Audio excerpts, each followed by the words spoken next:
Je vous propose qu'on démarre ce débat sur l'Ukraine, sur la guerre en Ukraine et ce qu'il y a autour. Je vais commencer par une introduction assez rapide.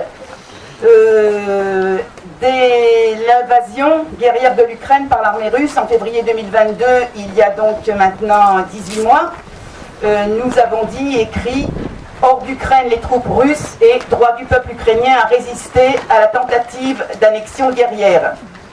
Bien conscient pourtant de la nécessité pour les classes populaires ukrainiennes, nécessité que nous avons soulignée, qu'elles dégagent dans cette résistance leur propre politique d'indépendance de classe pour ne pas être à la remorque de Zelensky, l'homme d'une oligarchie capitaliste dont la politique est d'étouffer les aspirations populaires et surtout les réactions ouvrières.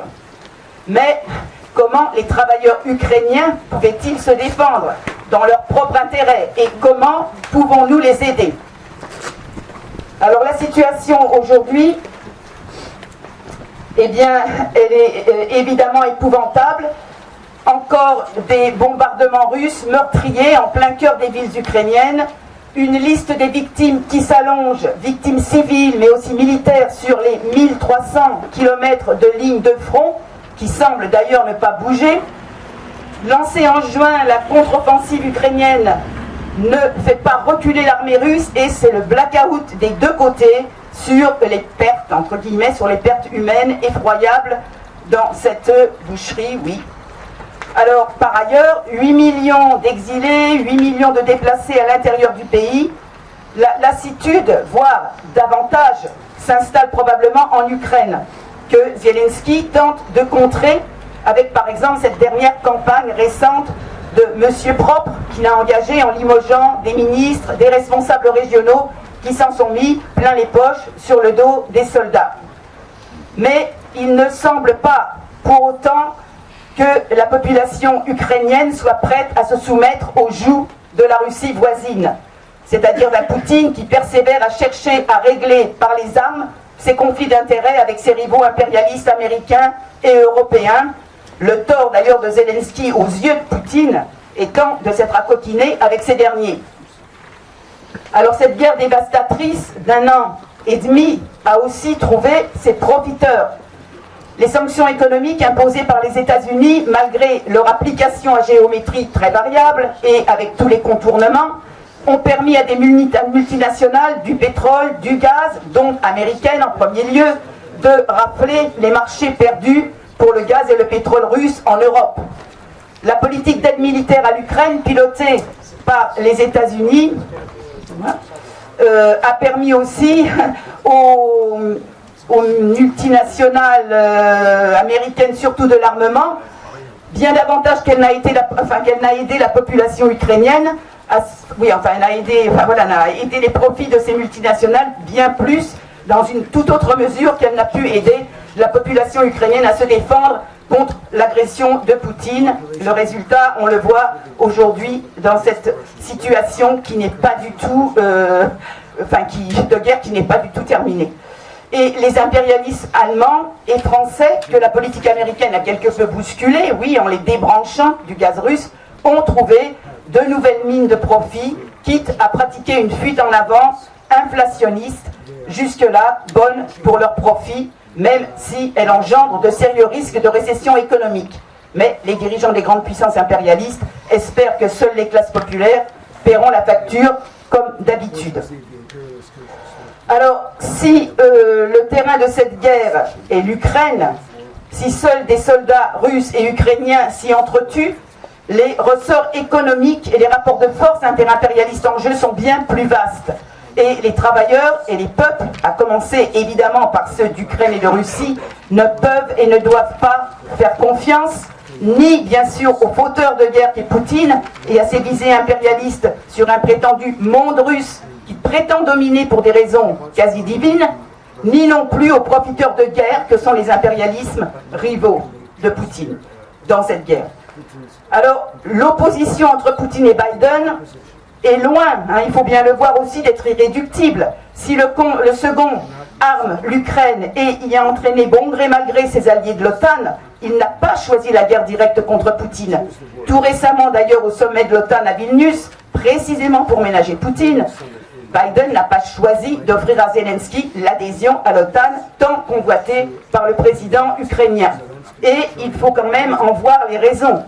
Économique certainement, à estimer plus rentable des échanges et relations avec la Russie qu'avec l'Ukraine, une vieille histoire d'ailleurs, et surtout des raisons politiques. Il ne faudrait pas ignorer que l'autocrate russe, à la tête d'une grande puissance qui domine quand même tout un continent, assure un rôle de gendarme et de stabilité sur une bonne partie du monde, qu'il a su aider à la répression en Syrie, qu'il a su aider à la répression de soulèvements populaires en Biélorussie et au Kazakhstan ces dernières années, ce que ses alter-ego impérialistes américains, allemands ou français ne lui ont pas reproché, au contraire. Et ce faisant, il défendait d'ailleurs des intérêts à eux aussi dans la zone, surtout au Kazakhstan, riche de son uranium et de quelques autres matières premières convoitées. D'ailleurs, assez drôle, enfin drôle si on peut dire, mais bien significatif,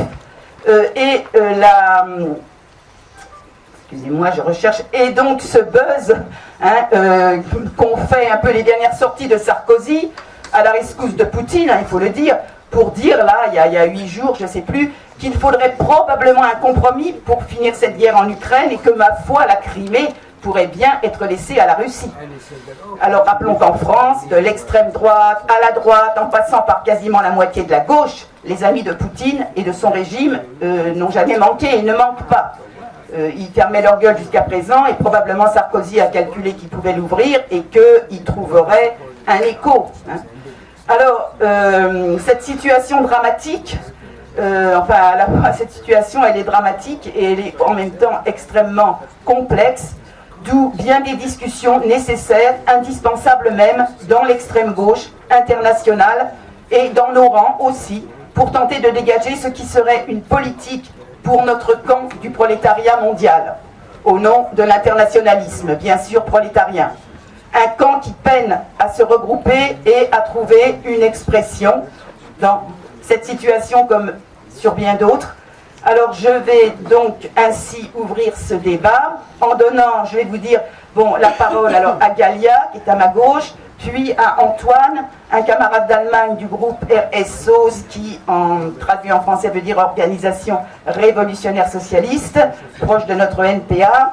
Et puis enfin à Aurélien, qui est à ma droite, et je dirai quelques mots de conclusion. Et ensuite, nous laisserons un petit temps de parole à Gérard, qui est là et qui a, avec d'autres camarades, rédigé une brochure sur la question où il exprime quelques divergences, dont il s'expliquera, et après on donnera la parole à l'assistance. Voilà.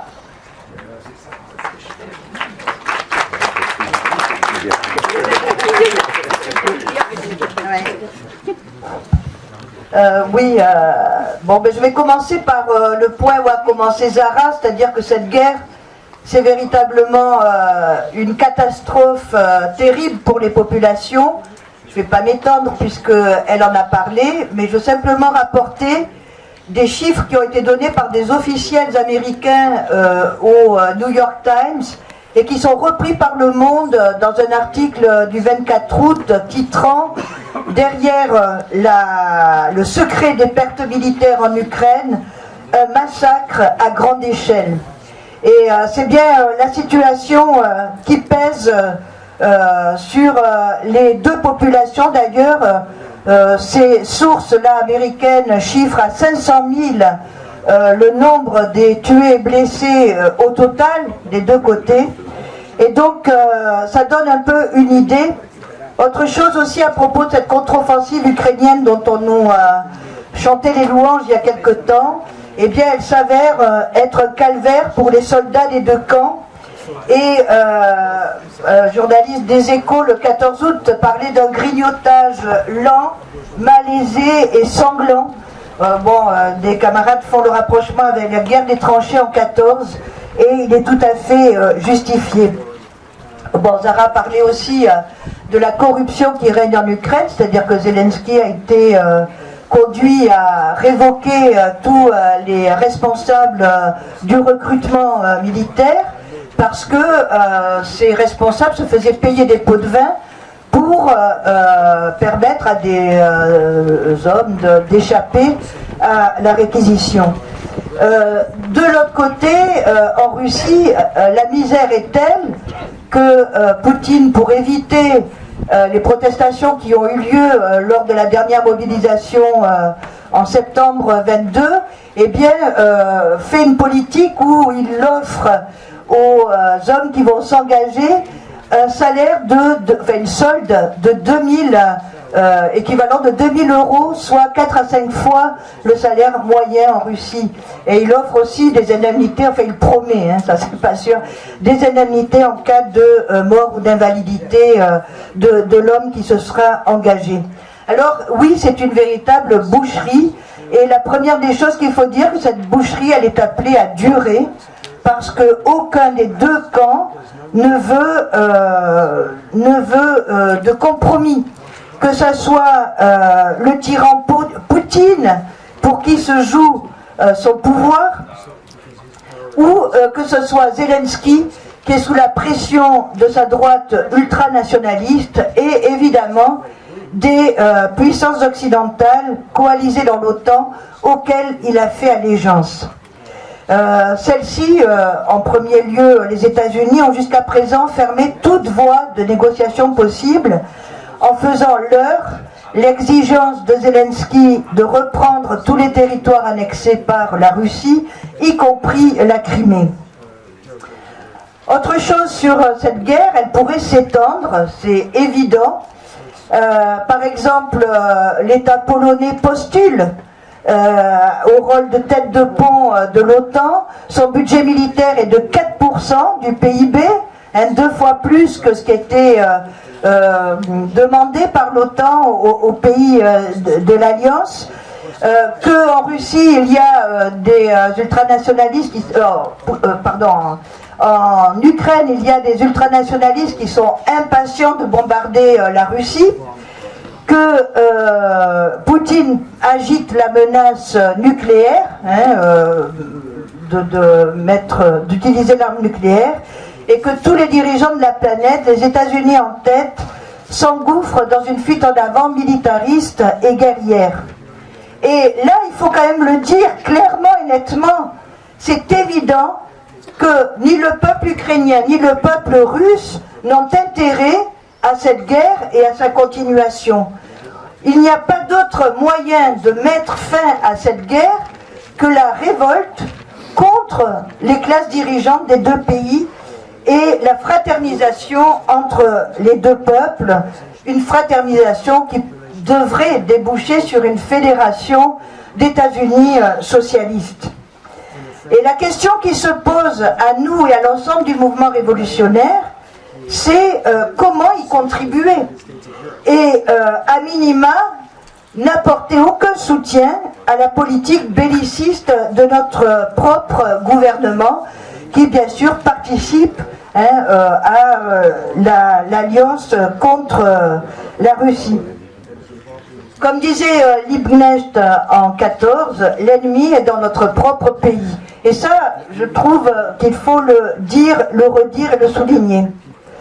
Alors, ceci dit, pour revenir sur justement les causes de cette guerre, l'analyse là que je défends, qui découle, et les conclusions qui en découlent, aucun soutien à cette guerre, fraternisation entre les peuples, elle est clairement indépendante, voire opposée à l'idée d'une guerre de libération du peuple ukrainien, d'une guerre qui serait une guerre entre la seule Russie de Poutine et l'État ukrainien, d'une guerre isolée de son contexte international.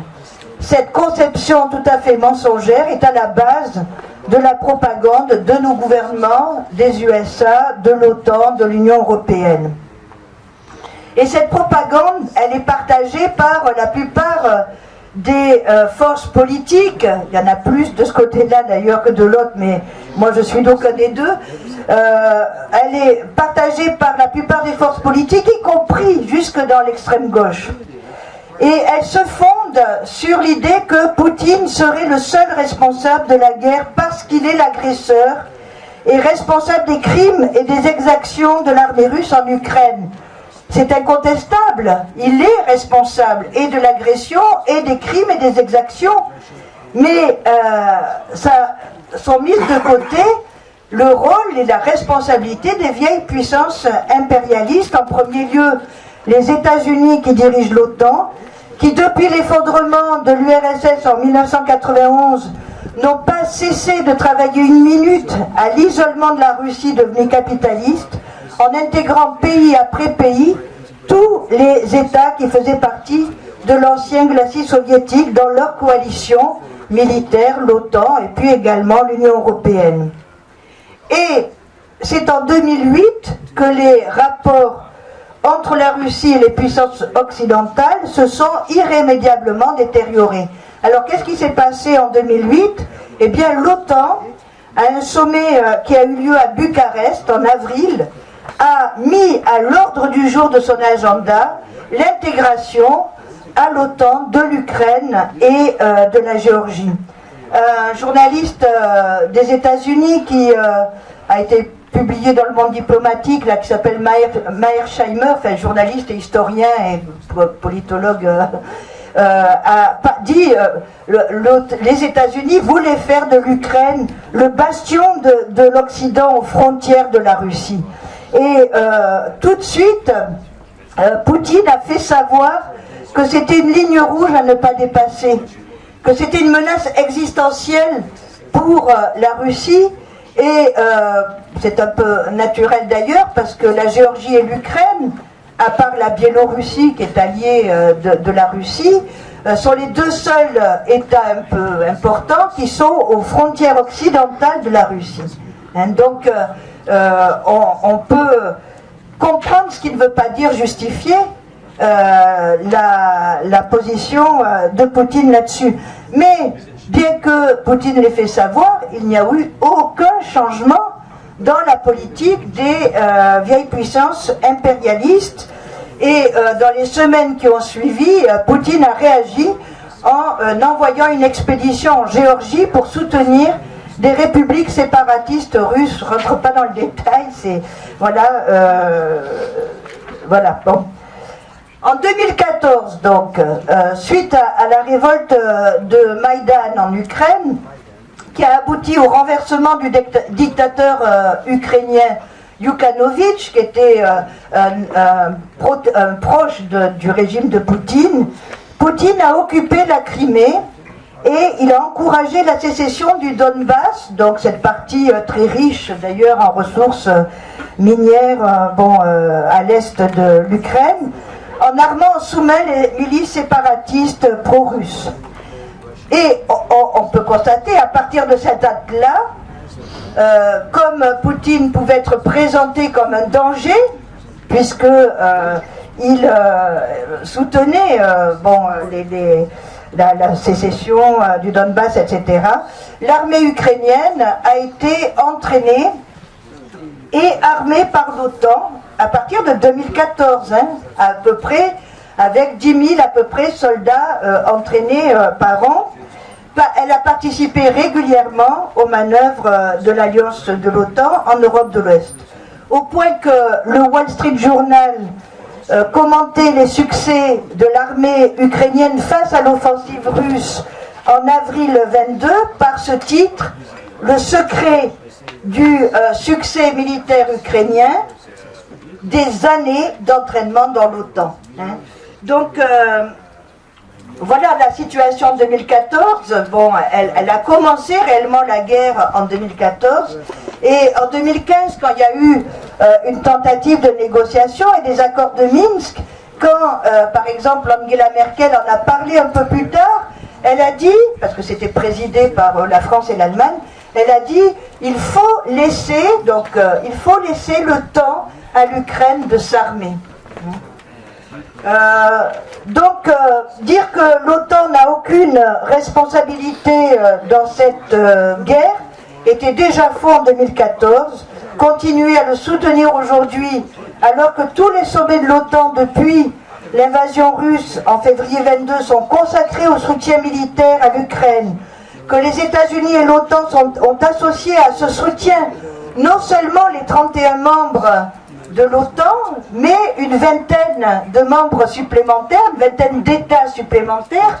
Antoine pourra en parler parce que ça s'appelle le groupe de Ramstein, du nom d'une base militaire américaine en Allemagne, qui en compte, je crois, encore pas mal, à ma connaissance. Et dire que l'OTAN n'aurait pas de responsabilité dans la guerre aujourd'hui, ça relève de l'aveuglement. Je réponds pas, j'ai pas le temps sur le sommet de Vilnius, mais si le sommet de Vilnius intègre tout de suite l'Ukraine, c'est la guerre qui est déclarée, puisqu'il y a l'article 5 de l'OTAN. Donc ils le font, et les États-Unis ne veulent pas s'engager sur le terrain. Ils ont trop payé dans le passé, il faut une guerre par procuration. L'engagement direct de l'OTAN dans la guerre n'est pas de la même nature que lors de la guerre froide. C'est pas l'OTAN contre le communisme ou évidemment le communisme pour la bureaucratie contre-révolutionnaire. L'OTAN aujourd'hui, c'est le bras armé de la coalition des vieilles puissances impérialistes pour maintenir leur domination sur le monde contre l'ensemble des nations qui le contestent. Et c'est ça qu'il faut bien avoir en tête, c'est que il y a, je vais y revenir, mais aujourd'hui et surtout depuis 2008, parce que j'ai parlé tout à l'heure de 2008 sur le plan stratégique en quelque sorte, mais 2008 c'est quoi aussi? C'est la grande dépression économique qui a évidemment accentué de manière extraordinaire la concurrence économique, la lutte de tous les instants pour accaparer la moindre source de profit possible, la moindre source de richesse naturelle, du travail humain, etc. Et fondamentalement, c'est de cette lutte que procède la guerre. On pourrait en parler en Afrique, en République démocratique du Congo, l'ancien Zaïre, ancienne colonie belge qui a été pillée et ensanglantée par le colonialisme belge, puis par l'État français. Et bien aujourd'hui, il y a des bandes rivales qui se font la guerre et massacrent des centaines de milliers de personnes. Mais le Congo, c'est le pays le plus riche du monde en termes de métaux rares. Et ces bandes rivales, elles ne sont pas à leur compte personnel, elles sont au compte soit de multinationales, soit d'États y compris. Et ça, c'est une guerre par procuration. Eh bien, les pays de l'OTAN, il faut une guerre par procuration avec la chair et le sang de la population ukrainienne contre la Russie. Alors, évidemment, c'est une préoccupation majeure de Poutine, aussi l'accaparement des richesses. Sa préoccupation, c'est de sécuriser pour ces capitalistes, ces oligarques, la captation des richesses. C'est ça, en quelque sorte, qui fonde son pouvoir, ainsi que le fait qu'il ait rétabli une certaine forme d'ordre et qu'il fasse une démagogie nationaliste grand russe. Inutile de dire d'ailleurs que ça se retourne contre lui, les revers dans la guerre, on le voit avec l'affaire Prigojine jusqu'à son élimination brutale, montre qu'en réalité ça le fragilise plus qu'autre chose, mais il est lancé dans une fuite en avant et il n'arrêtera pas. Mais bien sûr qu'il y a cette responsabilité de Poutine, mais les vieilles puissances impérialistes, les États-Unis, leurs alliés de l'OTAN, sont mus par les mêmes intérêts qu'elles camouflent sous les pieux mensonges de la lutte des démocraties contre les dictatures et de la lutte pour la liberté des peuples. Elles ne font pas que profiter de l'agression de Poutine, comme vient de le dire Zara, parce que celles-ci profitent à leur multinationale de l'armement. Elles sont les principales responsables de l'engrenage guerrier dans lequel Poutine s'est engagé en Ukraine. Et elles font de la population ukrainienne, j'ai déjà dit mais je le répète, la chair à canon de la guerre par procuration qu'elle mène contre la Russie et aussi pour coaliser des alliés contre la Chine, qui est leur cible à plus long terme. Hein. Alors, la guerre, je ne sais pas combien il reste de temps. Je vais dépasser. Non, je vais pas dépasser. Enchaîne. Oui. Alors, la guerre en Ukraine constitue un tournant majeur dans la situation mondiale. Elle s'inscrit dans l'offensive des États-Unis pour tenter de préserver leur hégémonie mondiale en déclin. Elle leur a permis de reprendre pied en Europe. J'ai parlé du groupe de Rammstein, y compris dans l'Indo-Pacifique. Elle prépare sa coalition contre la Chine.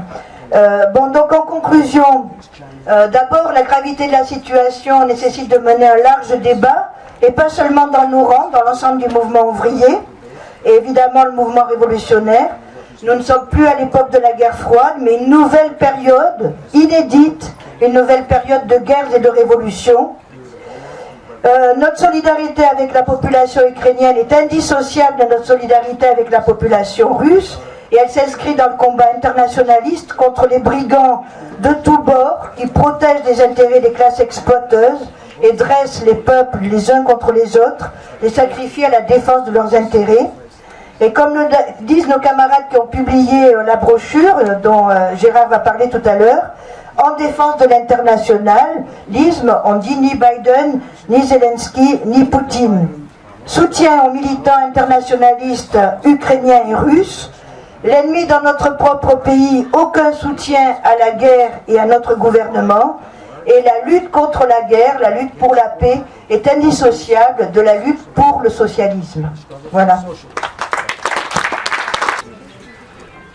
Oui, donc moi aussi dans mon intervention, je veux discuter de ce sujet qui divise y compris l'extrême gauche, et en fait sur la discussion de comment caractériser cette guerre en Ukraine et quelles conséquences cette caractérisation a pour nos positionnements en tant que révolutionnaires, c'est-à-dire de fait pour notre propagande, parce que malheureusement aucun d'entre nous est en mesure de vraiment intervenir ni en Ukraine ni en Russie.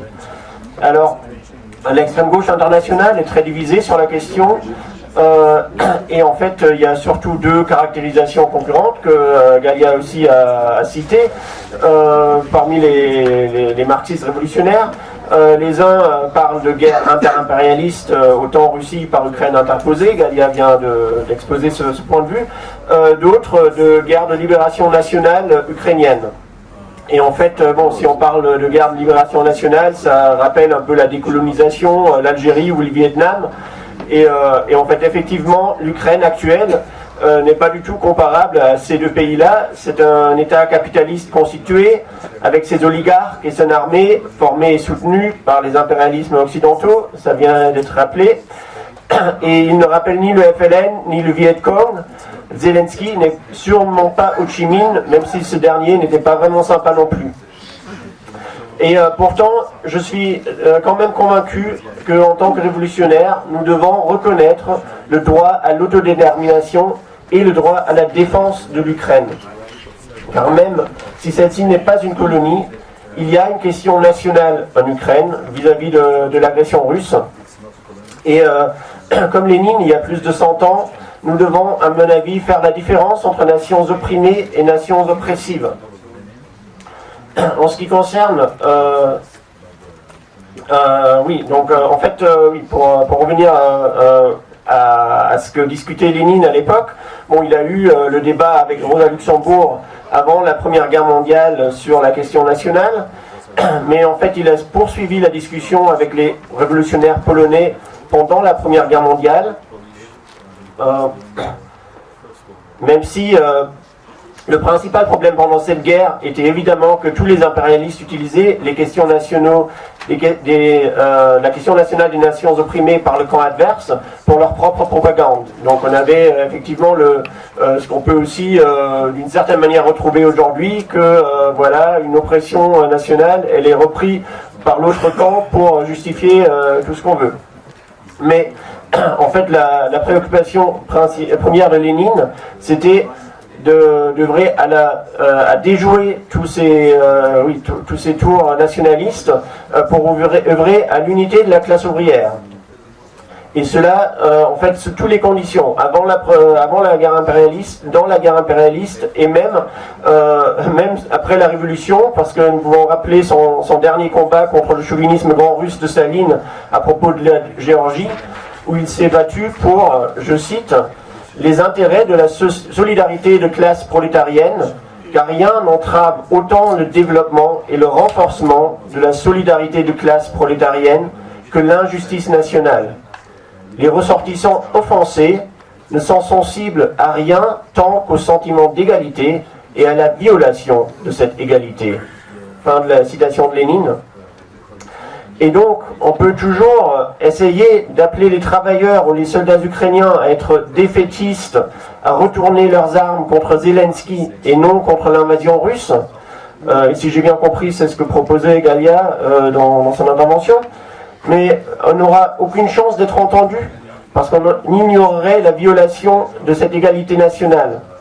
Et les sondages en temps de guerre valent ce qu'elles valent, surtout on ne sait jamais trop sous quelles conditions et sous quelle population pendant les époques de guerre elles sont faites.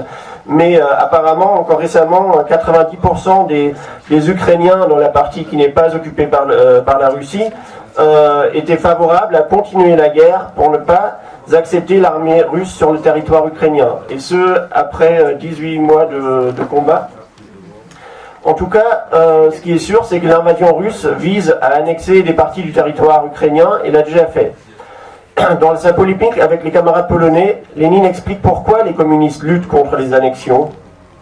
Non pas parce que nous défendons le statu quo d'avant-guerre, le droit international ou ce genre de sottise bourgeoise ou petite bourgeoise, mais parce que l'annexion signifie l'établissement de frontières étatiques contre la volonté de la population. Ce sont exactement les mots que Lénine a utilisés.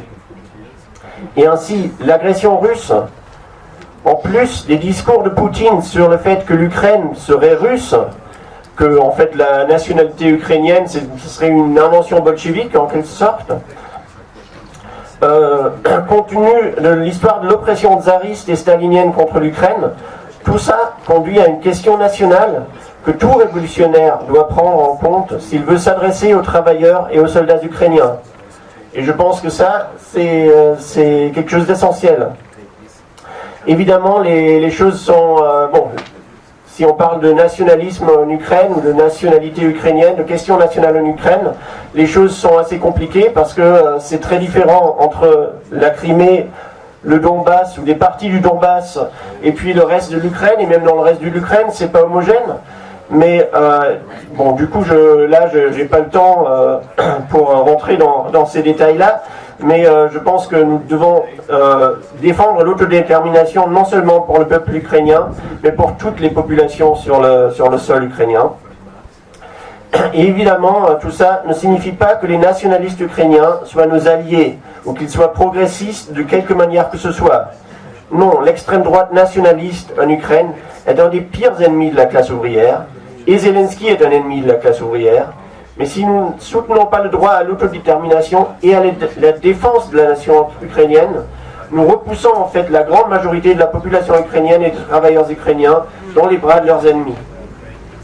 Car ils se diront que les seuls qui veulent nous défendre, ce sont les combattants, les héros, entre guillemets, du bataillon d'Azov ou le gouvernement Zelensky avec l'OTAN derrière lui. Souvent, les révolutionnaires qui rejettent dos à dos les camps belligérants disent, comme vient de le faire Galia, que nous ne devons pas isoler la guerre en Ukraine de la lutte interimpérialiste mondiale pour la démonisation. Et c'est tout à fait juste. Et c'est ce qui rend la discussion sur cette guerre si compliquée. Parce qu'évidemment, bien les choses que Galia a rappelées sur la responsabilité du camp occidental dans la montée des tensions, etc., c'est tout à fait juste. Et en fait... c'est évidemment notre devoir de lutter contre la militarisation de nos propres impérialistes, car pour nous c'est notre principal ennemi. Nous devons lutter contre les dépenses militaires, etc. Mais même s'ils prennent prétexte de la guerre en Ukraine et du soutien de la population ukrainienne. En fait, les deux dimensions du conflit, c'est un conflit interimpérialiste et un conflit d'autodéfense nationale, sont étroitement mélangés. Il est tout à fait compréhensible que même les internationalistes révolutionnaires puissent avoir des avis divergents sur la façon d'évaluer ce mélange et sur les conclusions tactiques à en tirer. À mon avis, la comparaison avec la Première Guerre mondiale n'est pas très opérante, parce qu'il y a une différence essentielle à mes yeux. Bon, l'Ukraine, évidemment, c'est pas un État impérialiste, même si elle est soutenue par l'impérialisme. Et l'argument que, selon lequel une défaite de la Russie signifierait la colonisation de l'Ukraine par l'OTAN, qui est des fois avancée, n'est pas très sérieux, car il met sur le même plan l'annexion par une armée étrangère et la dépendance économique vis-à-vis de l'impérialisme occidental. Je ne peux pas développer ce point plus longuement, mais pour la lutte de classe, ça fait une énorme différence si l'appareil d'État auquel les travailleurs ukrainiens sont confrontés est ukrainien, même s'il est dépendant et soutenu par l'impérialisme occidental, ou s'il s'agit de la dictature militaire d'une armée étrangère victorieuse. Mais effectivement, cette discussion est compliquée et nécessaire, et je ne suis pas du tout favorable aux accusations du type si vous ne partagez pas mon point de vue, vous n'êtes pas vraiment révolutionnaire ou pas vraiment internationaliste. Au sein du RSO, comme dans le NPA, il y a des camarades qui prônent le défaitisme en Ukraine, et je continue à penser que nous avons bien plus de choses en commun que de choses qui nous séparent sur la situation actuelle, y compris dans cette guerre. C'est quoi donc ce terrain commun à tous les internationalistes en ce qui concerne la guerre en Ukraine? C'est l'indépendance de classe prolétarienne et la lutte contre le nationalisme. Parce que nous sommes d'accord pour dire que le nationalisme, tant en Russie qu'en Ukraine, est un poison pour la classe ouvrière. Notre différence porte sur la manière de lutter contre ce poison.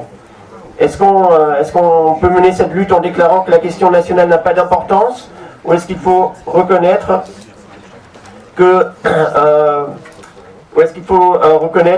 l'oppression nationale existe et qu'il faut la combattre avec un programme internationaliste? Quant à l'indépendance de classe, nous sommes tous d'accord pour dire qu'il est nécessaire que non seulement les travailleurs russes se dressent contre Poutine, mais aussi que les travailleurs ukrainiens aient leur propre politique indépendante de Zelensky, avec pour objectif de non seulement chasser les troupes russes hors d'Ukraine, mais aussi de renverser Zelensky, les oligarques qu'il défend, et le capitalisme dans son ensemble. C'est pas du tout une tâche facile, et nous ne pouvons pas essayer de la résoudre de France ou d'Allemagne. Mais je pense que les conseils que Trotsky a donnés aux camarades chinois en 1937 pour la lutte contre l'impérialisme japonais sont très intéressants à cet égard. Chiang Kai-shek, qui était à la tête de l'État chinois à cette époque, ne valait pas mieux que Zelensky, il était le boucher de l'avant-garde de la classe ouvrière chinoise.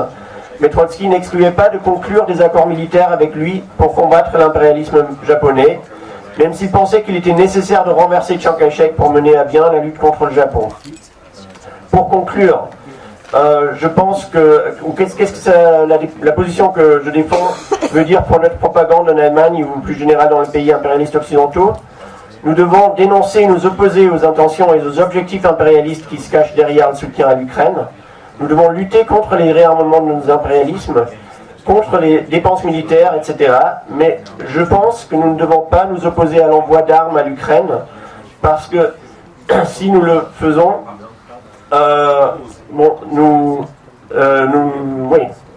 nous nierons le droit à la défense et à l'autodétermination de l'Ukraine, et que le prolétariat ukrainien verrait le blocage des armes comme un soutien à l'agression de Poutine.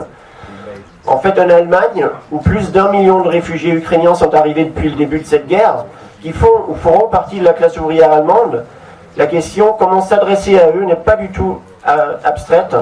Même si nous n'avons pas de lien politique pour l'instant, parce que nous sommes un tout petit groupe, je pense qu'il faut se poser la question avec quelle politique révolutionnaire on peut atteindre les travailleurs en Ukraine. Et en même temps, je crois que ce qui ressort à la fois de cette discussion et puis des discussions qu'on a déjà pu avoir auparavant dans l'organisation, notamment depuis le 5e congrès du NPA, c'est que malgré tout, le cadre commun qui nous unit, c'est celui de chercher l'intervention indépendante des masses, indépendante des impérialistes, que ce soit l'impérialisme russe ou bien des impérialismes occidentaux. moi, je fais partie des gens qui pensent qu'aujourd'hui, le caractère interimpérialiste de la guerre reste le caractère dominant de la guerre. Bon, il y a la question des livraisons d'armes. Alors, comment dire, effectivement, peut-être qu'aujourd'hui, dire nous sommes contre les livraisons d'armes serait peut-être mal perçu par la population ukrainienne, mais en tout cas, les livraisons d'armes n'ont cessé de s'accélérer. Toutes les lignes rouges qui avaient été posées par les puissances impérialistes au départ ont été franchies, hein, vous avez vu, il y a eu des chars lourds, maintenant on est en train de livrer les premiers avions de chasse, etc. Enfin, à chaque fois ils disent on franchit pas cette ligne-là, et puis la ligne est franchie, quoi. Voilà, et je crois quand même que notre premier devoir, c'est d'expliquer que ces livraisons d'armes, en fait, elles n'aident en rien le droit à l'autodétermination du peuple ukrainien. D'ailleurs, effectivement, comme Zara et Galia l'ont rappelé, la contre-offensive ukrainienne, je veux dire quand même, les officiers de l'armée ukrainienne pour cette contre-offensive, ils ont été formés par l'armée américaine leur partage des renseignements, etc. Bon, elle ne permet pas ne serait-ce que de libérer, entre guillemets, le territoire ukrainien. Voilà, ça ne fait qu'approfondir la guerre, renforcer les traits les plus réactionnaires. Voilà, et de fait, depuis mars 2022, je veux dire, c'est les traits les plus réactionnaires des deux régimes, celui de Zelensky, celui de Poutine, qui se sont accentués. Voilà. Alors, moi, je voulais plus revenir un petit peu sur notre gouvernement, la politique de notre gouvernement, de Macron, parce que nous, on est en France, et je crois que une des choses qui nous définit aussi, c'est quand même d'être dans la lignée de Karl Liebknecht qui disait l'ennemi principal est dans notre pays, donc voilà, chercher à s'opposer à notre gouvernement impérialiste. Et notre gouvernement, il prend une part active à la co-belligérance, hein, moi j'appellerais ça comme ça, aux côtés de l'Ukraine. D'ailleurs, en juillet, vous avez peut-être vu, Macron a annoncé une nouvelle intensification des livraisons d'armes à l'Ukraine. Il a annoncé que la France serait la première puissance à livrer des missiles longue portée, des missiles Scalp à l'armée ukrainienne. D'ailleurs, on peut s'interroger sur l'utilité réelle de ces missiles, parce qu'en réalité, ces missiles, ils sont destinés à quoi? Ils sont destinés à frapper le territoire russe. Voilà. Donc, la réelle cogite des impérialistes occidentaux, c'est pas tellement de libérer le territoire ukrainien, c'est de chercher à affaiblir la Russie. Alors certes, les livraisons d'armes effectuées par la France, elles n'atteignent pas la masse de celles effectuées par les États-Unis, parce que ça c'est colossal, mais elles sont quand même importantes, hein. Il y a eu les canons César, les chars lourds Léopard, voilà. Bon, au total, la France a déjà livré plus de 150 millions d'euros d'armes. Voilà. Bon, par ailleurs, on se souvient, le 1er mars 2022, Bruno Le Maire avait déclaré que la France allait mener une guerre économique et financière totale à la Russie, avec l'objectif de provoquer l'effondrement de l'économie russe. Bon, depuis, il a un peu mis d'eau dans son vin, mais ça montre quand même l'état d'esprit d'une partie de ces gens-là. Voilà. Dès le début de la guerre, Macron, il a cherché à s'afficher quelquefois de façon assez grotesque avec Zelensky.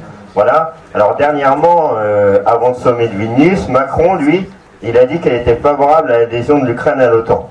Ce qui constitue un retournement de la position officielle de la France, puisque justement en 2008, elle faisait partie des États qui s'étaient opposés à l'intégration de l'Ukraine à l'OTAN. Alors en réalité, ça coûtait pas grand-chose à Macron de s'y opposer, parce qu'effectivement les États-Unis n'étaient pas favorables à l'entrée de l'Ukraine dans l'OTAN, et je crois qu'effectivement le facteur le plus important là-dessus, c'est qu'effectivement les États-Unis, pour l'instant, ils livrent des armes, voilà, ils ne sont pas engagés sur le terrain, ils ne font que profiter de la guerre.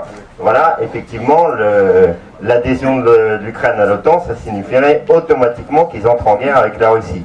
Donc, je crois, voilà, ça n'engageait pas Macron à grand-chose de faire cette déclaration, mais en tout cas, il veut s'afficher comme un des plus fervents défenseurs de l'Ukraine et de Zelensky. Voilà.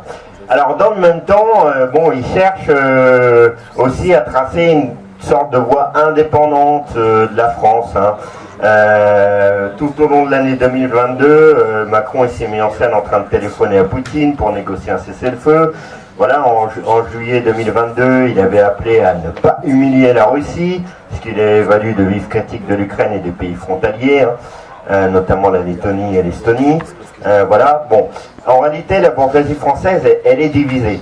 Voilà, vous avez vu là il y a quelques jours encore l'exemple de Sarkozy là, et lui il a carrément repris la propagande de Poutine en disant faut que l'Ukraine devienne un État neutre, faut reconnaître l'annexion de la Crimée, etc. quoi. Voilà, bon, on se souvient jusqu'à l'an dernier par exemple François Fillon qui en 2017 se présentait à la présidentielle au nom des Républicains. Bon, il siégeait dans le conseil d'administration de deux entreprises russes, pas n'importe lesquelles, Sibur, une entreprise de la pétrochimie, et Zarubezhneft, une entreprise d'hydrocarbures. Voilà, bon, si on va plus à droite sur l'échiquier politique, bon, on connaît les liens entre le RN et la Russie qui sont connus depuis longtemps, etc. Voilà. Donc, il y a une partie du personnel politique français voilà, qui est pas forcément favorable à l'alignement total derrière les États-Unis sur cette question-là. Voilà, avant tout parce que il y a un lien de tout un tas de capitalistes français avec la Russie. Voilà, donc par exemple, l'exemple le plus flagrant, c'est Total, qui a annoncé son retrait progressif de la Russie, mais bon, il poursuit ses activités autour du projet gazier Yamal, donc un projet gazier énorme en Sibérie arctique. Voilà, d'ailleurs, ce projet n'est pas visé par les sanctions européennes contre la Russie. Voilà, et par ailleurs, même si Total a cédé une partie de ses actifs dans Novatec, il en possède encore tout de même 19%. Voilà. Si on va dans d'autres secteurs industriels, on se souvient que l'an dernier, il y avait une enquête du Media Disclose qui avait démontré que les chars russes utilisent du matériel produit par Thales et Safran. Voilà, comme quoi, quand il s'agit de faire du profit, les capitalistes, ils sont bien capables de passer par-dessus les frontières, notamment quand c'est la guerre. D'ailleurs, dès maintenant, le capitaliste français, il tente de se faire une place dans le marché de la reconstruction de l'Ukraine. Le 13 décembre dernier, il y a eu à Paris une conférence bilatérale pour la résilience et la reconstruction de l'Ukraine, voilà, avec la présence de ministres ukrainiens, dirigeants d'entreprises françaises, etc. Voilà. Le président du MEDEF a déclaré de façon tout à fait cynique: ma conviction, c'est qu'il y a des opportunités en Ukraine, y compris pour des moyennes et petites entreprises. C'est l'occasion, pardon de l'expression horriblement provocatrice, de tirer parti de ce qui s'est produit. Voilà, donc lui au moins il parle ouvertement, il dit les choses ouvertement. Voilà. Bon, dans tous les cas, les capitalistes, ils vont chercher, et ils le font déjà d'ailleurs, ils vont chercher à faire payer le coût de cette guerre aux travailleuses et aux travailleurs. Alors évidemment, ce qu'on ressent au quotidien, c'est l'inflation, c'est cette montée vertigineuse des prix, notamment des produits de base, des produits alimentaires. Ça ne va pas s'arranger d'ailleurs puisque Poutine a annoncé se retirer de l'accord sur l'exportation des céréales ukrainiennes, donc il faut sans doute s'attendre à une nouvelle montée en flèche des prix de l'alimentaire. Ce sont aussi les budgets militaires qui augmentent de façon vertigineuse pendant que les services publics dans les quartiers s'effondrent. Voilà, donc 413 milliards, c'est le budget qui va être consacré à l'armée, une augmentation de 40% par rapport au budget précédent. Les carnets de commandes des marchands de canaux se remplissent pendant qu'on pressure les salaires. Et la guerre, c'est aussi évidemment l'embrigadement militaire de la jeunesse avec la mise en place du SNU. Et d'ailleurs, c'est pas un hasard si c'est Gabriel Attal, une des chevilles ouvrières du service national universel, qui a été nommé tout nouveau ministre de l'Éducation nationale. Alors nous, en tant que révolutionnaires, qu'est-ce qu'on doit faire, qu'est-ce qu'on doit dire, plutôt qu'est-ce qu'on peut chercher à faire, comment on peut chercher à intervenir avec nos modestes forces dans la situation, modestes forces mais réelles. Voilà. Je crois que les choses qu'on doit avancer, c'est d'abord qu'on est contre toute union sacrée et de rappeler que l'ennemi principal, il est dans notre pays. Et il nous faut dénoncer les opérations d'union nationale, dénoncer les menées de notre propre impérialisme, à commencer par expliquer ce que veulent réellement les impérialistes quand ils livrent des armes. Voilà. Ce qu'ils veulent, c'est pas la libération du peuple ukrainien, c'est remplir leur carnet de commandes et faire des profits. Voilà. L'autre, évidemment, ce qu'on doit dire, c'est qu'on est pour le retrait des troupes russes d'Ukraine. Mais ça, on ne peut pas le dire sans réclamer dans le même temps le retrait des troupes impérialistes massées à l'est de l'Europe, et notamment les troupes françaises. Voilà, vous avez vu qu'il y a eu tout un redéploiement de troupes françaises, notamment en Roumanie. Voilà, ce qu'on doit dire, c'est qu'on est contre la militarisation. Le bon vieux slogan du fric pour les faquelistes des lycées, pas pour l'armée, ben, il n'a jamais été autant d'actualité, quoi. Voilà, donc je crois que ça, c'est ce qu'il faut mettre en avant. Et enfin, contre l'embrigadement de la jeunesse, ben, c'est ce que font nos camarades jeunes. C'est voilà, mener une campagne contre ce service national universel, contre ces saloperies, voilà, contre la levée du drapeau, contre les dérives nationalistes, contre tout ça.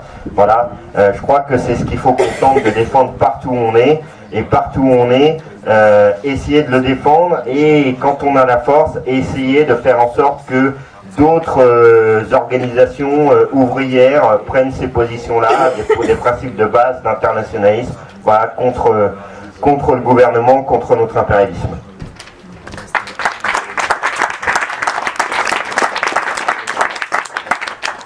Alors, attendez, avant qu'on donne la parole à l'assistance, je voulais juste vous dire que, bon, vous voyez comment on soulève donc une multitude de problèmes, d'aspects de cette situation.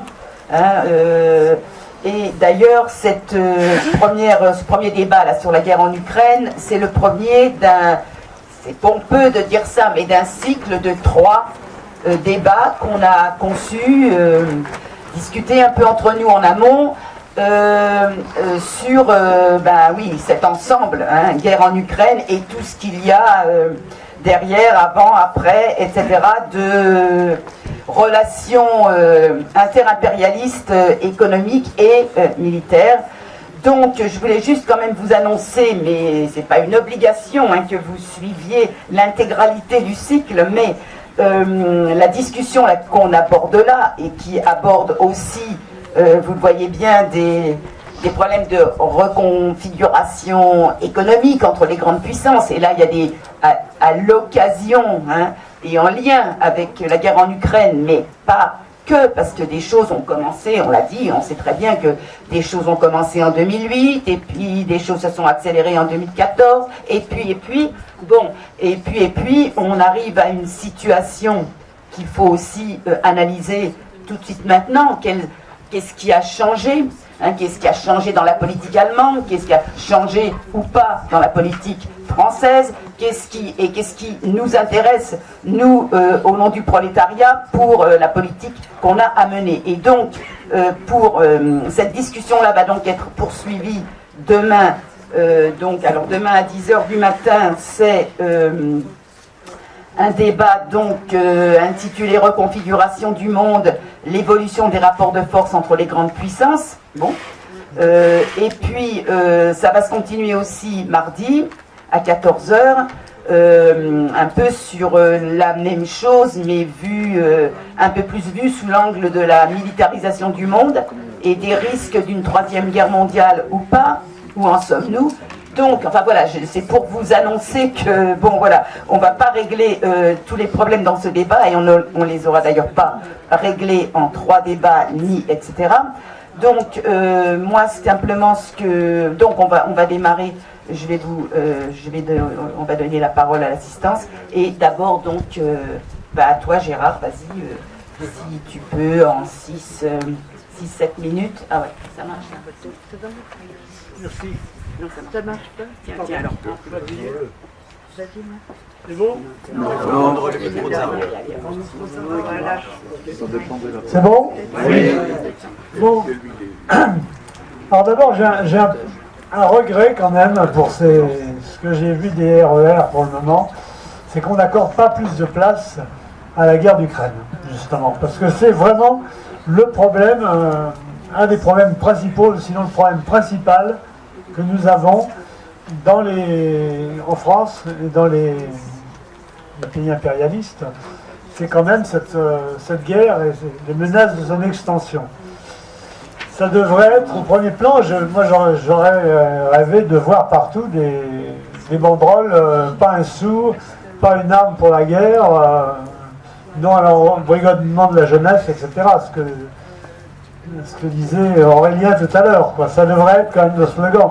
Puisqu'on a quand même beaucoup de jeunes, on a visiblement attiré beaucoup de jeunes, c'est dont on ne peut que se réjouir.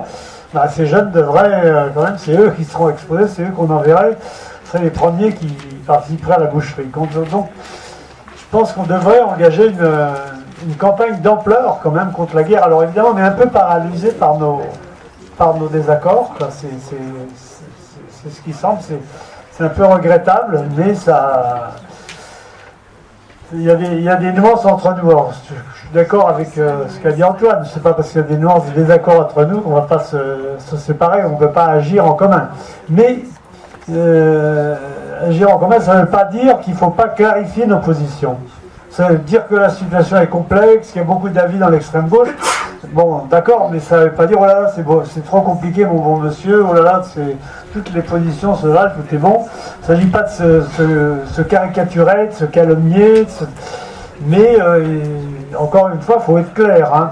Je ne pense pas que ce soit une calomnie, par exemple, une caricature, de dire que le NPA et le secrétariat unifié au niveau international, avec ce courant, a complètement capitulé devant la guerre et devant l'OTAN. Ils sont devenus les propagandistes. Il y a un camarade qui tout à l'heure me montrait un tract que je n'avais pas vu, mais c'était affolant. Enfin, c'était vraiment un tract qui faisait référence aux gens qui se sont ralliés à la guerre en Ukraine, c'est-à-dire les organisations, une organisation trotskiste liée au SU qui est complètement devenue le supplétif de Zelensky. C'est bon, on ne peut pas le cacher, on ne peut pas dire c'est une opinion, et bon, à ma foi, ses camarades, chacun, toutes les opinions se valent. Non, il faut quand même, les choses doivent être clarifiées. Alors, dans ce qui a été dit, moi je suis d'accord avec beaucoup de choses, mais quand même pas tout à fait avec tout. Les camarades ont parlé de soutien à la résistance ukrainienne. Bon, alors c'est un terme vraiment très générique, très général. La résistance ukrainienne, c'est un terme qui est employé systématiquement par ceux qui soutiennent la guerre, parce que pour faire référence à la résistance. La résistance, c'est sacré en France, c'est un mythe dans toute une partie de la gauche et même de l'extrême gauche, les résistants. Les gens qui luttaient pour la démocratie contre le fascisme, et ils assimilent la guerre en Ukraine à la guerre démocratie. Le régime de Zelensky serait plus démocratique que celui de Poutine, ce qui resterait à montrer. Or, si les Ukrainiens résistent, on parle du peuple, le peuple ukrainien, c'est très vague. Hein. C'est des classes sociales en Ukraine, il y a des catégories, enfin, tout le monde ne résiste pas de la même façon. Il y a quand même une bonne partie aujourd'hui des Ukrainiens qui résistent à l'enrôlement. Parce qu'il y a, la preuve en est qu'il y a 20% simplement des mobilisés qui se présentent au bureau d'enregistrement aujourd'hui en Ukraine, ce qui montre que l'enthousiasme patriotique a ses limites. On n'a pas vraiment envie d'aller se précipiter dans la boucherie de Bakhmout. Hein. C'est bien compréhensible. Il y a ceux qui résistent aussi en filant à l'étranger. Et s'il y a tant de bureaux de mobilisation qui qui ont permis de se remplir les poches à des militaires, c'est qu'il y avait des candidats qui étaient prêts à payer pour partir. C'est que les candidats se bousculaient. Donc ils résistent beaucoup, ils résistent ça tout autant à l'armée russe. Hein. Et alors là,